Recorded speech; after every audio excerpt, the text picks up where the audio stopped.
ಗಜ್ರಿ ಪಾಯಸ ಮಾಡಕತ್ತೀವಿ. ಗಜ್ರಿ ಪಾಯಸಕ್ಕೆ ಏನೇನು ಬೇಕಂತ ಹೇಳ್ತೇನೆ ನೋಡು. ಗಜ್ರಿ, ಆಮೇಲೆ ಸಕ್ರೆ, ತುಪ್ಪ, ಗೋಡಂಬಿ, ಏಲಕ್ಕಿ, ಹಾಲು ಇಷ್ಟು ಬೇಕು. ಈ ಗಜ್ರಿ ಮಿಕ್ಸರ್ ಮಾಡ್ಕೋಬೇಕು. ಮಿಕ್ಸರ್ ಮಾಡ್ಕೊಂಡು ತುಪ್ಪ ಹಾಕಿ ಹುರ್ಕೋಬೇಕು. ಈಗ ಮಿಕ್ಸರ್ ಮಾಡ್ತೀನಿ. ಎಲ್ಲ ಮಿಕ್ಸರ್ ಮಾಡಿ ಹಾಕ್ಕೊಂಡು ಮಿಕ್ಸರ್ ಮಾಡ್ಕೊಂಡು ಆಮೇಲೆ ಸ್ವಲ್ಪ ತುಪ್ಪ ಹಾಕೊಂಡು ಹುರ್ಕೋಬೇಕು. ಒಂದು ಗಜ್ರಿ ತೊಗೊಳ್ಳೋಣ, ದೊಡ್ಡದು ಪಾವು ಕೆ ಜಿ ಇದೆ. ಮಿಕ್ಸರ್ ಆಗೈತಿ. ಹಿಂಗೊಂದು ಸ್ವಲ್ಪ ತರಿ ರುಬ್ಕೋಬೇಕು. ಸ್ವಲ್ಪ ಅಂದ್ರೆ ಒಂದು ಸ್ವಲ್ಪ ಕಾನ್ಬೇಕು. ಅದು ಭಾಳ ಏನು ಕಾಣಿಸ್ಬಾರ್ದು. ಪಾಯಸ ಅಂದ್ರೆ ಒಂದು ಸ್ವಲ್ಪ ಮಿಕ್ಸ್ ಆಗಬೇಕು ಅದ್ರೊಳಗೆ.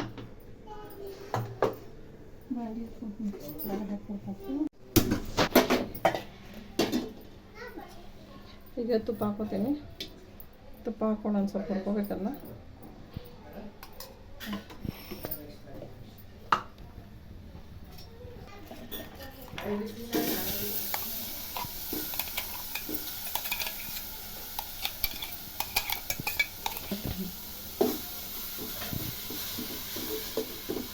ಒಂದು ಸ್ವಲ್ಪ ಹಸಿ ವಾಸ ಹೋಗೋ ಮಟ್ಟ ಹುರ್ಕೋಬೇಕು. ಹಸಿ ವಾಸ ಹೋತಂದ್ರೆ ಆಮೇಲೆ ಹಾಲು ಹಾಕೋಬೇಕಂದ್ರೆ.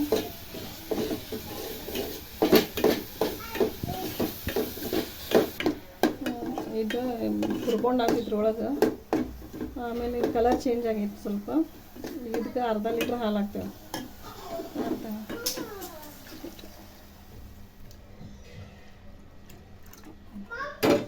ಇಷ್ಟು ಹಾಕ್ಕೊಂಡು ಕುದಿಸ್ಕೋಬೇಕು. ಒಂದು 10 ನಿಮಿಷ ಕುದಿಸೋದು. ಅದೆಲ್ಲ ಗಜ್ರಿ ಒಂದು ಸ್ವಲ್ಪ ಕಲರ್ ಬಿಡ್ತೈತಿ.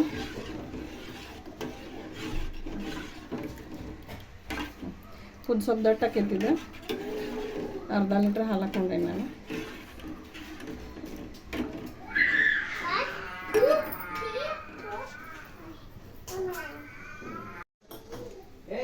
ಈಗ ಒಂದು ಕಡೆ ಒಳಗೆ ತುಪ್ಪ ಹಾಕಿ ಗೋಡಂಬಿ ಹುರ್ಕೋಬೇಕು.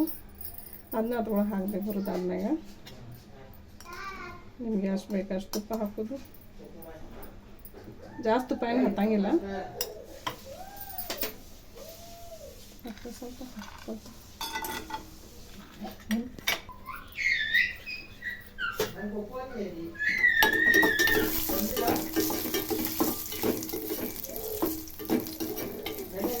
ಸ್ವಲ್ಪ ಕಲರ್ ಚೇಂಜ್ ಆಗಬೇಕಷ್ಟೇ ಹುರ್ಕೋಬೇಕು. ಜಾಸ್ತಿ ಹುರ್ಕೊಂಡ್ರೆ ಬರ್ತಾವೆ. ಗೋಲ್ಡನ್ ಬ್ರೌನ್ ಆಗಬೇಕು ನಾನು ಅಷ್ಟೇ. ಕುದ್ದಾದ್ಮೇಲೆ ಹಾಕ್ಬೇಕು. ಮೊದಲು ಹಾಕ್ತಂದ್ರೆ ಸ್ವಲ್ಪ ಕಚ್ ಆಗ್ತಾವೆ. ಈಗ ಹುರಿದಾಗಿದ್ದ ಆಮೇಲೆ ಅದು ಕುದ್ದಾದ್ಮೇಲೆ ಹಾಕಬೇಕು.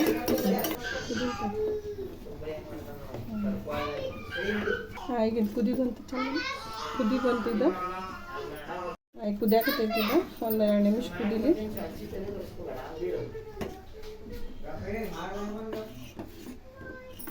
ಹಾಲಿರೋದ್ರಿಂದ ಲಘು ಹೋಗ್ತೈತಿ. ಕಾಯಿಸ್ಕೊಂತಿರ್ಬೇಕು, ಇಲ್ಲಾಂದ್ರೆ ಉಕ್ಕಿ ಬಿಡ್ತೈತಿ. ಇದಕ್ಕೆ ಕುದ್ದಾಗೈತಿ. ಇದಕ್ಕೆ ಸಕ್ರೆ ಹಾಕೋದೀಗ. ಅರ್ಧ ಬೌಲ್ ಸಕ್ರೆ ಹಾಕೈತಿ.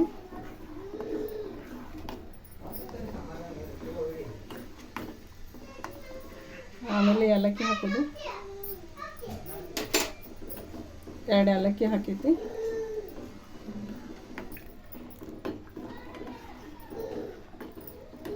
ಒಂದು ಸ್ವಲ್ಪ ಸಕ್ರೆ ಕರಗಬೇಕಿದ್ದು. ಕರಗಿ ಆದ್ಮೇಲೆ ಗೋಡಂಬಿ ಹಾಕೋದ.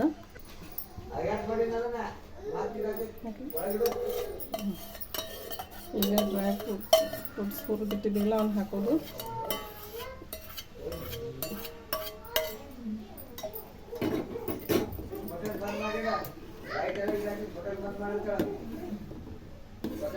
ಅರ್ಜೆಂಟಿಗೆ ಯಾರು ಬಂದಾಗ ಮನ್ಯಾಗ ಏನೂ ಇರಲಿಲ್ಲ ಅಂತಂದರೆ ಇದನ್ನು ಗಜ್ರಿ ಇರೋದ ಹೆಂಗು ಅದರಲ್ಲೇ ಮಾಡೋದು.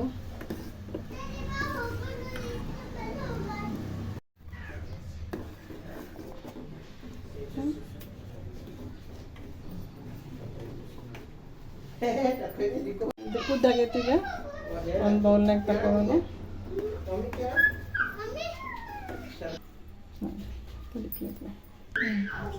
ಈಗ ಇಷ್ಟು ಐತಿ.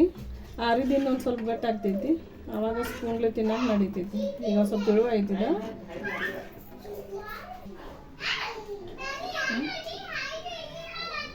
ಈಗ ರೆಡಿ ಆಗೈತಿ. ಸರ್ವ್ ಮಾಡೈತಿ. ನೀವು ಮಾಡಕ್ಕೆ ಟೇಸ್ಟ್ ಮಾಡಿರಿ. ಇಷ್ಟ ಆಗಿತ್ತಂದ್ರೆ ವಿಡಿಯೋ ಲೈಕ್ ಮಾಡಿರಿ, ಶೇರ್ ಮಾಡಿರಿ, ಸಬ್ಸ್ಕ್ರೈಬ್ ಮಾಡಿರಿ.